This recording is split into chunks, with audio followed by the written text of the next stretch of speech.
Hello दोस्तों, यह कहानी मेरे दूर के रिश्तेदार में से है। बात उस समय की है जब राजेश की शादी हुई थी और निशा राजेश की पत्नी है। उन दोनों की शादी को 2 साल हो गए थे। उनके एक लड़की भी थी। वह खुशी खुशी रहते थे। एक बार राजेश की पत्नी अपनी लड़की को लेकर वह अपने घर वालों से मिलने गई थी और कुछ दिन बाद जब वह लौट रही थी तो उसका एक्सीडेंट हो गया। उस समय के बाद जो हुआ वह एक राज था, क्योंकि किसी को भी समझ नहीं आया कि क्या हुआ था। और जब वह घर नहीं पहुंची तो राजेश निशा को फ़ोन करता है और वह बोलता है कि तुम कहाँ हो। तब वह बोलती है कि मैं लेट हो गई हूँ और जल्दी घर आ जाऊंगी, तुम चिंता मत करो, मैं तुम्हें छोड़ के जाने वाली नहीं हूँ। उसके बाद वह घर आ गई और वह रहने लगी। इस तरह दिन बीतते रहे। एक दिन जब उसने अपनी पत्नी से कहा कि हम घूमने चलते हैं तो वह मना कर देती है। यह सुनकर राजेश नाराज हो जाता है और कहता है कि जब से तुम अपने घर से लौट कर आई हो तब से तुम बदली लगती हो। कहीं आती जाती भी नहीं हो, किसी को घर बुलाने देती भी नहीं हो, बस घर में ही रहती हो। यहाँ तक कि घर के गेट पर भी नहीं जाती। पता नहीं तुम्हें क्या हुआ है। तो निशा बोलती है कि मुझे दुनिया से मतलब नहीं, मैं बस तुम्हारे लिए आई हूँ। राजेश बोलता है कि हाँ, मैं जानता हूँ तुम्हें मुझसे मतलब है, लेकिन पहले तो तुम्हें घूमने का कितना शौक था, अब क्या हुआ। तो वह बोलती है पहले का नहीं पता, लेकिन अब दोबारा मैं तुम्हारे लिए ही आई हूँ। वह कुछ समझता नहीं और वहाँ से चला जाता है।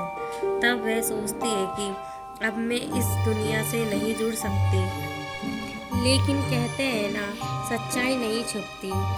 और एक दिन ऐसा भी आया जब अचानक से राजेश ने अपने दोस्तों को घर बुला लिया, निशा को बिना बताए, यह सोचकर कि उसको बताया तो वह मना कर देगी। और पार्टी के लिए वह अपने सभी दोस्तों को बुला लिया। और रात तब खुला जब राजेश ने घर सारे दोस्त पहुंच गए। तब जो हुआ वह सोचा भी नहीं था। राजेश ने वो कमरे में जाकर कहा, चलो मैं तुम्हें किसी से मिलाता हूँ। और जब वह दोनों कमरे से बाहर आए तो निशा ने देखा कि सारे मेहमान घर में आ चुके हैं। तब वह कहती है, यह तुमने क्या किया, मुझे तुमने खुद से अलग कर दिया।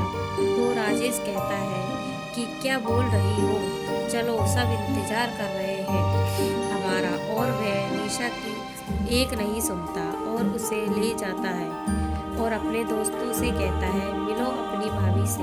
तो राजेश के सारे दोस्त हैरान होकर देखते हैं और कहते हैं, कहाँ है भाभी, ये क्या दिखा रहा है। तो वह कहता है, मजाक कर रहा है क्या, ये तुम्हारे सामने ही तो है और उन्हें वहाँ कोई नहीं दिखाई देता। और फिर वह कहता है कि सच में तुम्हें कोई नहीं दिख रहा। तो वह कहते हैं नहीं। तब राजेश अपनी पत्नी की तरफ देखता है और उसे कुछ समझ नहीं आता, क्योंकि वह भी चुप खड़ी थी। इसके बाद सारे मेहमान चले जाते हैं। तब राजेश निशा से कहता है कि यह क्या हो रहा है। तब वह कहती है कि मैंने तुमसे कहा था कि किसी को भी घर मत बुलाना, लेकिन तुम नहीं माने और इसका परिणाम यह है कि अब मैं जा रही हूँ। यह कहकर वह सारी घटना सुनाती है कि जब मैं अपने घर वालों के यहाँ से आ रही थी तब हमारी बस खाई में गिर जाती है और मैं और हमारी बेटी दोनों उसमें मर जाते हैं। हमारे शरीर का नाता तो टूट गया, लेकिन हमारी आत्मा तुमको छोड़कर नहीं जा सकी। और मैंने तुम्हें इस डर से कुछ नहीं बताया, क्योंकि यह बात बताने से हमारा राज हमको पता चल जाता और फिर हम यहाँ से चले जाते। लेकिन तुमने सबको बुलाकर हमारा राज खोल दिया। अब हम यहाँ नहीं रुक सकते, अब हमें जाना होगा। और वो उसको छोड़कर हमेशा हमेशा के लिए चली जाती है। दोस्तों, हमारी वीडियो लाइक करें, शेयर करें और सब्सक्राइब ज़रूर करें।